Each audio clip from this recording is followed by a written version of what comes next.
Mike Corey from downtown Minerva. I'm going to read a little story called Up a Tree with No Paddle. It was a reasonably warm day for midwinter. Seasonable temperatures, as the weather forecasters would say. As I normally do on such a day, I was wandering through the woods looking for cool things. Nothing in particular, just neat stuff. At one point, I was eyeing a small moss that was growing from the bark of a nearby basswood tree. From the corner of my eye, I noticed some movement in the underbrush and heard an odd, menacing sort of sound. The sound was unsettling. It had notes of babies cooing, dogs whimpering, and something talking to itself in a distracted sort of way. What was it? Being at least vaguely alert, I made a sudden move to find a place to observe the owner of the sound without being seen. Finding none, I decided to work my way up the tree I was nearest to, the basswood. This was not an easy task, as the tree had no branches visible for the first 25 feet of tree trunk.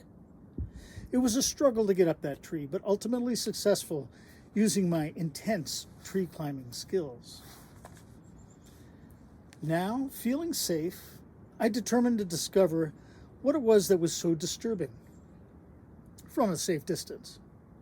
I remained as still as possible in my perch 25 feet above the ground and was surprised to see the creature that had provoked such fear and worry in me.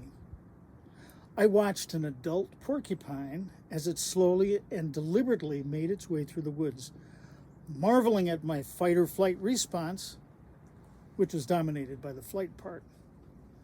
I remained still and attempted to hug the trunk, essentially becoming one with the tree. I decided to sit tight and see what would happen next. I soon found out, as the porcupine, being a natural climber, slowly moved up the same tree to which I was clinging. As a biology type person, and having seen porcupines lurking in trees, nibbling on their branches, I wasn't shocked to see this spiny critter work its way up this particularly tasty-looking tree. What worried me was how this large rodent would react when it was I who it would be encountering in this tree. Less than a minute after beginning its ascent, the porcupine noticed the presence of someone unusual in the tree. It was me. It stopped and began to talk to me, and I found that I was able to understand what it said. The porcupine began the conversation. I've never seen you around here before. What are you doing in this tree? I was a bit disconcerted and worried to hear this question addressed to me. I gathered some strength of purpose. I wasn't sure of the purpose at this point. And I responded, I have climbed this tree to help remove myself from danger. I was frightened by something on the ground that seemed to be heading in my direction. I guess that would be me, the porcupine said. Do I look scary and dangerous to you? This was a reasonable question, and I hesitated before saying, well, yes.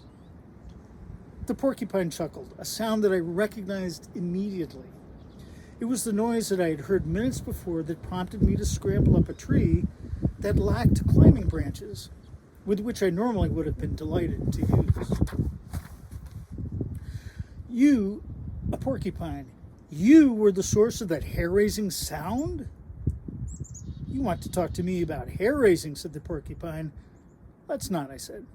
So now that you are here, now that you are there, and I am up here, blocking your further progress up this tree, what would you like to talk about? The porcupine considered for a bit. Let's talk about you and your kind, and why it is that you seem so disrespectful of me and my kind. I'm not sure what you mean, I responded.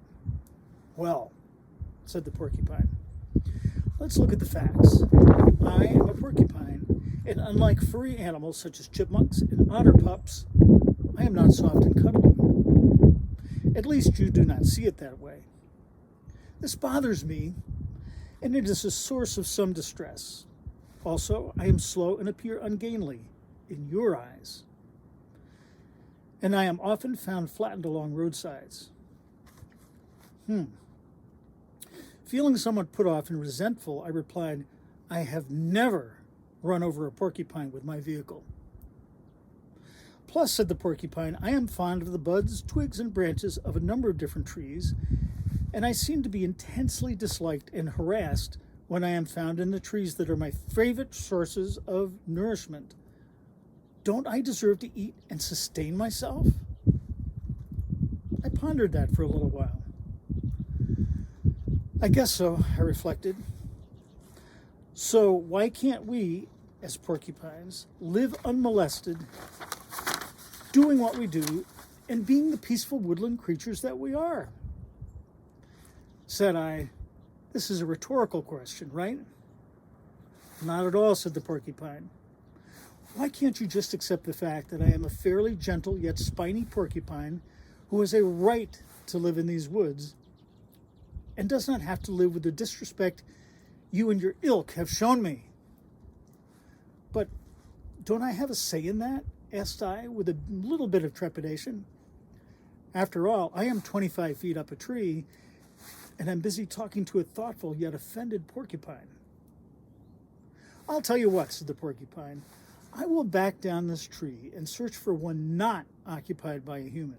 But you need to promise me that you will begin to change your ways and not treat me with the misunderstanding, apparent dislike, and even fear that you have for me and my brethren.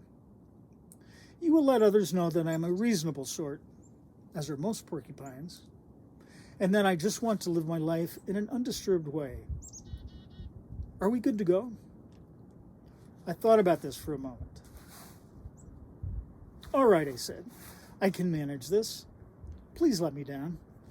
The porcupine looked at me in a knowing way. I trust you, it said.